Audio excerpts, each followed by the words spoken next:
السلام عليكم ورحمة الله وبركاته. ازيكم يا جماعة، عاملين ايه؟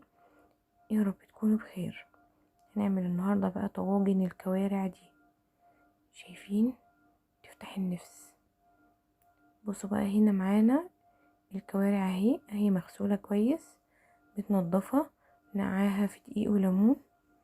تمام. وحاطة هنا حلتين على النار، الاتنين فيهم مية. تمام. الحلة الاولانية دي هننزل بيها في الكوارع، نديها غلوة كده. شايفين الريم اللي طالع عليها؟ طبعا احنا مش هنستخدم المية دي، هناخد الكوارع اللي احنا غليناها دي غلوتين كده على النار، بعد ما تطلع الريم بتاعها وتنزل بقى ايه الحاجات اللي فيها اللي هي مش مستحبة. وبعد كده بقى ايه هنشطفها وننزل بقى بيها في الحلة التانية دي اللي احنا هننزل فيها بالبوكيه غريني بتاعنا، بالخضار يعني والتوابل. تمام. بصوا التوابل اللي معانا: بصل وجزر وفصوص حبهان وملح وفلفل اسود، وكمان معانا 7 8 كده عيدان من القرنفل. تمام. ومعانا كمان طماطمايه. تمام. نزلنا بقى في الحلة بتاعتنا بالبوكيه غرينيه بالتوابل بتاعتنا، وهنسيبها تغلي غلوة. وبعد كده هنعمل ايه؟ هناخد الكوارع بتاعتنا اللي احنا غليناها غلوة، ننزل بيها في الحلة اللي فيها التوابل عشان تتسلق. تمام. معانا هنا بقى الحلة التانية دي حطينا فيها معلقة زبدة، وحطينا فيها معلقة توم مفروم، وحطينا فيها شوية كزبرة كده لما اخدوا لون، كزبرة مطحونة ناشفة. وبعدين نزلنا كمان بربع كوباية خل ومعلقتين 3 صلصة كده عشان نعمل صلصة الفتة. تمام. معلقة زبدة، معلقة توم مفروم، معلقة كزبرة ناشفة، ومعلقتين من الصلصة، وشوية كمون وشوية ملح، ونديها غلوة كده. بعد الصلصة ما تاخد غلوة، ده معجون طماطم جاهزة. تمام، يعني دي صلصة جاهزة. بعد ما غليت غلوة كده الصلصة مع الخل مع الفلفل الاسود والكمون والكزبرة، كنت هنا عاملة عصير طماطم فريش، وبعدين نزلت بيه بقى كده على الصلصة. يعني هي الصلصة بتديني لون حلو وطعم حلو. تمام، بتعززلي الطعم واللون.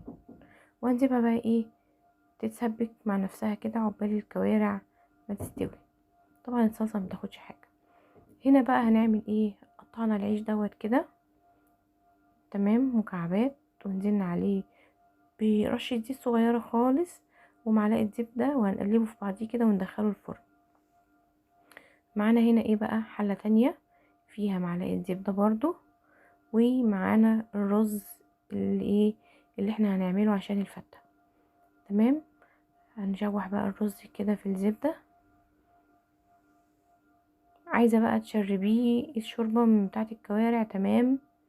عايزة تشربيه مية مفيش مشكلة، بس انا هنا هشربه بمية عشان شوربة الكوارع يعني بتخلي الرز كده يبقى ملزق. تمام. فانا شربته مية، حطيت له شوية ملح بعد ما شوحته شوية حلوين كده في الزبدة، وبعد كده نزلت عليه بكمية المية بتاعتي وسيبته على النار يستوي. تمام.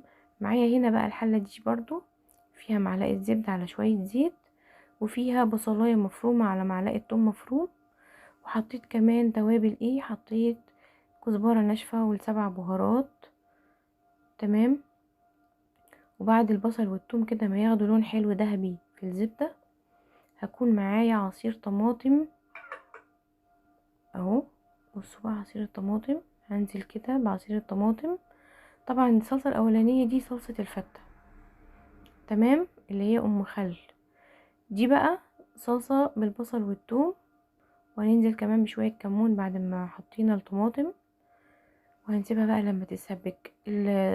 الطماطم دي يا جماعة ضربها في الكبة ضربة خشنة كده عشان ما تنزلش مية، وعشان كمان ما تاخدش وقت معايا في التسبيكة. الصلصة لما بتبقى مضروبة خشن ما بتفقدش المية بتاعتها، فبتتسبك بسرعة. تمام كده، سيبنا الصلصة تتسبك على النار. ومعانا هنا بقى الكوارع كانت استوت سوا كامل. تمام، يعني هي يعني فيها تكة بسيطة كده خالص، لكن لو هتاكليها مسلوقة هي مستوية. تمام. بس انا بقى بحب الكوارع تبقى سواها زايد عشان تبقى كده يعني جوسي معاكي. تمام. هنطلع بقى الكوارع كده، بصوا الشوربه تحفه ازاي، رايقه اهي مش غامقه. تمام. هنطلع بقى الكوارع في الطواجن كده.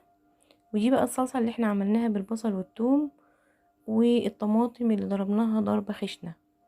هننزل بقى بالصلصه كده على وش الكوارع وعلى الطاجن تاني كمان اهو كده. وبعدين بقى طبعا هي واخده توابلها وكل حاجه، والكوارع كمان واخده ملحها المظبوط. هدخلها بقى الفرن تتشوح كده وتتشمع وتشرب الصلصه وتبقى زي الفل. هنا بقى العيش بتاعنا كان اتحمص في الفرن، رشيت عليه رشه ملح وكمون. والرز كمان كان استوى اهو. بصوا شايفين لونه؟ بصوا يا جماعه، ابيض بياض السحاب. ما بحبش الرز الابيض يبقى غامق، بيبقى غامق من الشوربه يا جماعه. بصوا بقى، نزلنا هنا على العيش يعني كبشتين شوربة كده، وكمان هننزل عليه بكبشة صلصة من اللي هي صلصة اللي هي يا جماعة اللي هي صلصة الفتة اللي هي حطينا لها خل. تمام. وبعد كده بقى هننزل بالرز. احنا ليه بنحط شوربة وصلصة؟ طبعا عشان العيش بتاعنا يبقى متطعم كده، مش يعني مش ماسخ، يبقى كده متطعم كده بالشوربة والصلصة. تمام، يبقى مزز. هننزل بقى ايه بالرز بتاعنا كده. انا عامله حوالي يعني كيلو الا ربع رز. تمام. انا بعمل رز حسب يعني حسب عدد الاسره يعني، ببقى عارفه احنا بنستخدم رز قد ايه، فبعمل على قدنا. تمام.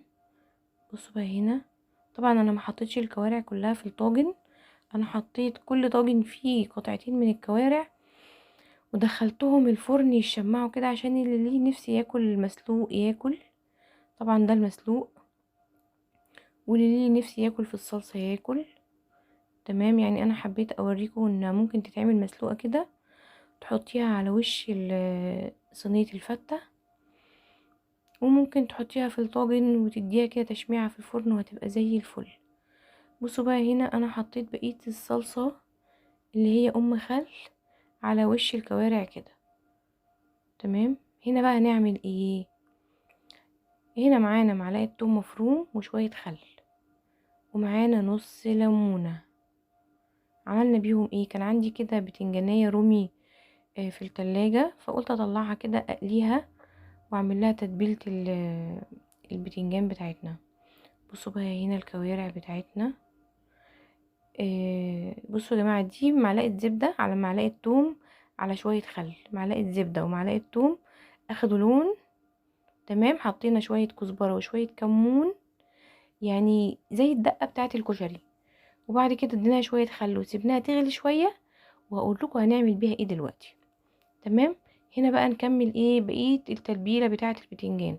حطينا الثوم المفروم وشوية خل وشوية ملح وكزبرة ناشفة وكمون. تمام. بصوا بقى البتنجان بتاعي، بصوا انا بحب اطلعه كده لونه فاتح، وكمان الفلفل بحب اطلعه برضو لونه اخضر كده، يدوب يدبل في الزيت وبطلعه. هطلعه كده. تمام. وهرش بقى عليه ايه الخلطة بتاعتي اللي انا عملتها دلوقتي. تحفة يا جماعة، بتفتح النفس على الاكل، وكمان بتديني طعم حلو قوي للبتنجان. انا هسيبه في الطبق ده كده، ولما نيجي ناكل بقى على التقديم هفضيه في طبق تاني. تمام. بصوا بقى هنا طاجن الكوارع، الاتنين طواجن طلعوا بقى اهو. بصوا شمعوا وشربوا الصلصة. طبعا انا ما ولعتش الشواية، هما شمعوا بس يعني يشربوا من الصلصة كده. هنا بقى شوية التوم الدقة اللي انا قلتلكوا عليهم، حطيناهم على وش طواجن الكوارع. وممكن كمان تحطي منها على وش الفتة، مفيش اي مشكلة، بتديني طعم حلو قوي ومزازة حلوة قوي للكوارع. سيبنا هنا صينية الكوارع اهي زي ما هي، والطواجن بتاعتنا كانت اتشمعت وبقت زي الفل، وغرفنا كمان كام طبق شوربة كده والبتنجان. ويبقى كده النهاردة الوصفة بتاعتنا انتهت. وما تنسونيش في اللايك والشير والاشتراك في القناة. والسلام عليكم ورحمة الله وبركاته.